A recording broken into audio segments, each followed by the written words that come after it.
有些人来相亲啊，你就是扯犊子。有一姑娘很坚定的丁克主义啊，来参加相亲会，埋怨别人怎么不接受。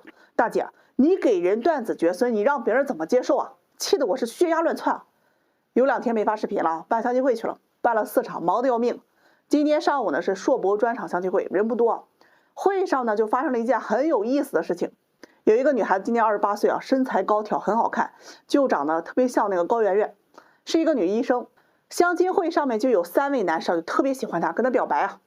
有一个男士啊就很高，但是很瘦，这个女孩她不太喜欢瘦的，就拒绝了。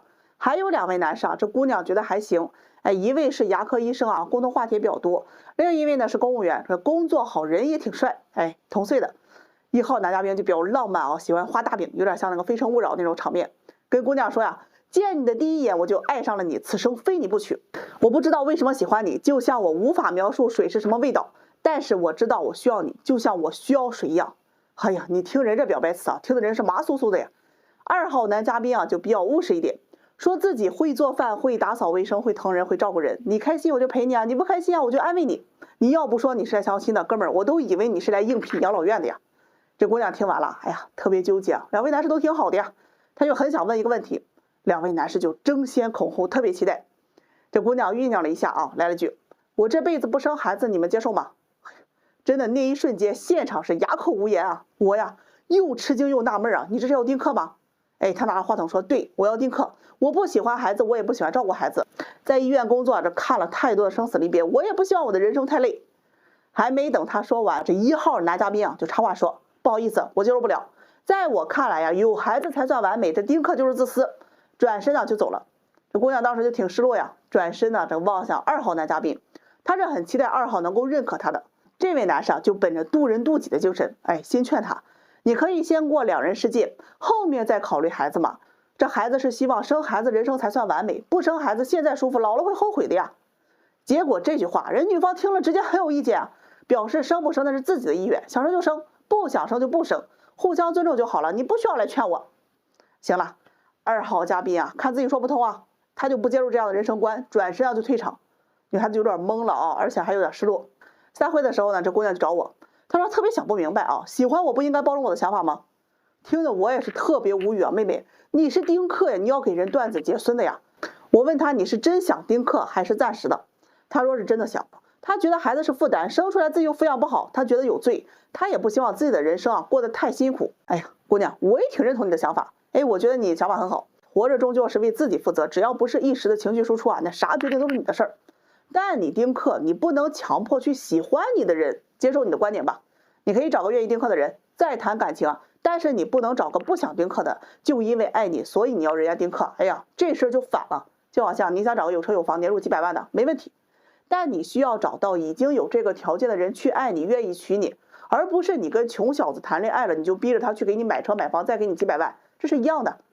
就这样式的，谈了一半啊，爱你爱的死去活来了。哎呀妈呀，你跟人说要丁克，给人断子绝孙呀，人家祖宗啊都得刨坟爬出来找你算账，是这个理不？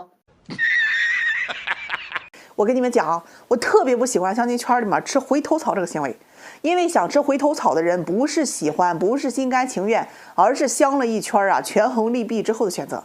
这种感情啊，就让人有点食之无味，弃之可惜，不分男女啊，很让人讨厌。有一个女孩子今年30岁了，2年前给她介绍一个对象，那男士条件我瞅着还可以啊，26、7岁，哎呀，长得我瞅着也挺帅啊，重点本科学历，独生子，年薪在10万吧。因为刚工作没几年，不确定在哪里定居啊，就没有买车房。这姑娘就去见了呀，很喜欢这个男孩子，我就问她，要是觉得2人合得来呀，可以先交往一段时间看看。这女孩子就支支吾吾的跟我说呀，条件是不错，但是啊，这没车没房的让人很难接受。我说人家才毕业几年呀，没有车房那很正常的。你们要是感情好啊，这买车买房的事情，你也可以跟男方去商量买在哪里，这多好呀。这姑娘听了啊，就特别不愿意啊，很理性的给我分析说，不要相信一个人的话，看不见的东西永远都是在画大饼。你说他没车没房，谈了感情，他又不买车房了怎么办？那个时候分手多伤人啊。他想了想还是给拒绝了啊，说男士啊确实条件很好，哎呀就是没车没房有点可惜，他还是不能接受。他又让我给介绍一些有车有房条件还不错的啊。反正啊，最后咱也不能强人所难吧，我就给回绝这个男士。再后来，我就给这个姑娘介绍了有好几位啊有车有房的，但是他不是觉得这个男孩子长得丑，就是觉得那个学历不高啊，工作不好，要么就是觉得这个男孩子啊情商不够，不能够给他提供一些情绪价值。这么拖拖拉拉的相了2年，哎呀，我养的刺猬都找对象了，他还没找着。哎呀，去年我就有点着急了啊，劝他别太挑了。女孩子年龄很重要的，你自己条件就算再好，一旦过了30岁，这资源一定会呈断崖式的下降。哎呀，这姑娘反正啊也没听心里去，还是悠哉哉的这个挑着，就是想找个有车有房的外形有眼缘能赚的。好了，这一晃啊，今年30岁了，很多同龄条件好的这个男士啊，一听他年龄就不愿意认识了，条件差一点的他也看不上，他自己就开始特别焦虑。去年之前每个月都能相个1、2个，现在啊这半年才能相1个，还远远比不上之前的拒绝的那些。哎呀，他心里就特别不舒服啊，落差感太大了嘛，也后悔当初啊，你看看选哪一个都比现在这些要好啊。昨天我不出差了吗？突然给我打电话说，之前那个男士啊，就是条件很好，可惜没车没房那位，可以再认识一下。哎呀，我一听啊，刚开始还有点懵啊，后来一反应过来，你有没有搞错啊？这都过去2年了，你想着回头来了？他想了一下呀，说这么多男士里面啊，就这个男士比较中意，哎，也比较心动啊。虽然没车没房，但又细想了一下，男士的能力和家庭条件，买车买房应该不成问题。他愿意和男士啊先交往一段时间看看。哎呀，听完我顿时特别无语啊！大姐2年了，你要吃回头草，你得看看草还有没有吧。他又和我道歉啊，说自己啊年轻无知啊，错过去了，现在后悔了，让我帮忙给说说好话，再给撮合一下。我这人吧啊，遇到这种事情啊，他脾气不太好。这忙我不帮，我给你说好话，那不是害人家吗？你也真有意思啊！当初嫌弃别人的时候，兔子穿鞋那跑得比谁都快，现在跳了一圈没有合适的，回头找了，你这不是爱是自私。哎呀，娶你坟头都得冒烟，那祖宗得气出来。我跟你们讲啊，凡是啊相亲过后吃回头草的，不论男女，慎重考虑。哎呀，你就别做梦了啊，人家能看上你了，那是相了一圈，觉得你条件还行，来找替补了。这要哪天再找到好的了，又得把你给踹了。下期视频给你们讲一个啊吃回头草又被甩的事儿，我突然想起来的。相亲不易啊，且行且珍惜吧。你们知道另一半的情绪稳定对你的人生有多重要吗？我做婚恋行业很多年了，遇到过形形色色的很多人。有人择偶要求啊，看重对方的车子房子；有人看重对方的学历工作；有人呢看重对方的身材长相。因为这些条件它是可以看得见摸得到的，可以给人带来直接的利益。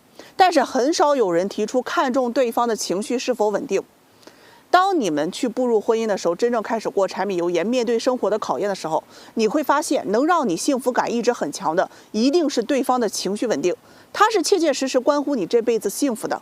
给大家讲一个比较狗血的故事啊，我认识一对情侣，他们刚认识的时候，共同话题特别多，兴趣爱好也一致啊。那个时候他们就认为啊，人生的灵魂伴侣那一定是对方了。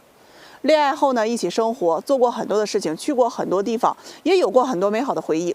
随着在一起的时间变长呀，争吵越来越多，两人脾气都比较急，在工作当中呢，都是属于那种比较独立的人，一点小事都能吵起来，要么冷战彼此不说话，要么就吵个你死我活的，谁也不让谁。家里能砸的东西都砸个稀巴烂呢，相爱相杀，吵架和好，吵架又和好，最后啊，两人都受不了，分了手。断联之后呢，这心里啊都还有对方，就偷偷观看对方的动态啊，想着曾经多么的相爱，这两人呢又和好了，不到半个月又吵架又分手。男方呢后来谈了一个女朋友，性格很温和，会主动和男方去商量，吵架也能够心平气和的坐下来去沟通。他也被带动着脾气啊改变了很多。两人今年的国庆订了婚。这个男方后来经常找我聊天，跟我说虽然很爱女方，但那个时候太累了，说两句话就炸毛，根本沟通不下去，两个人的性格都不愿意妥协，是没办法过一辈子的。很多人找我咨询，让我给分析他们的恋爱现状适不适合结婚。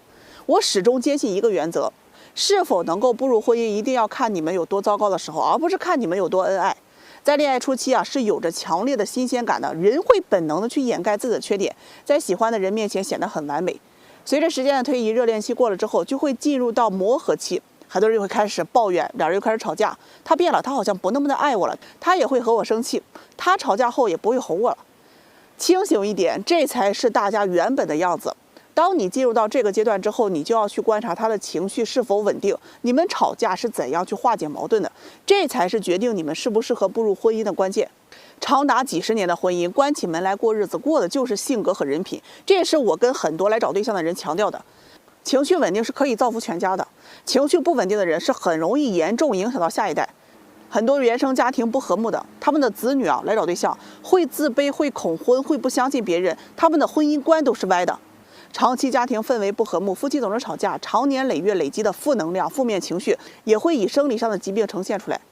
如果你现在正在谈恋爱对方是一个情绪不稳定的人，哪怕他再有钱、学历再高、再漂亮，热恋期间表现的再温柔体贴，我也劝你三思。爱情是斗不过现实的。一个情绪不稳定的另一半，他控制不好自己的情绪，势必会影响到你的好情绪。1天2天你觉得没事，你爱他，你愿意忍；1个月2个月你也觉得还行。可是10年、20年、30年，你能受得了吗？比如他易怒、敏感、小心眼，他的情绪控制力差。每次他因为一件鸡毛蒜皮的小事和你吵架，对你冷嘲热讽，说话阴阳怪气、歇斯底里的时候，你势必会花大量的时间和精力去和他沟通、解释，甚至是争吵。最后你会发现对方依然我行我素，最后还是你委曲求全去和好，你图啥呢？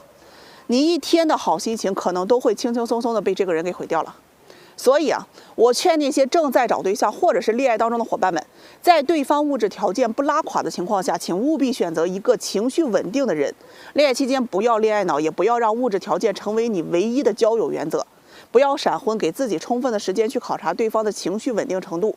一个情绪稳定的人，他会考虑他人的感受，会正确的调节自己的情绪，不会去强迫他人去认同自己。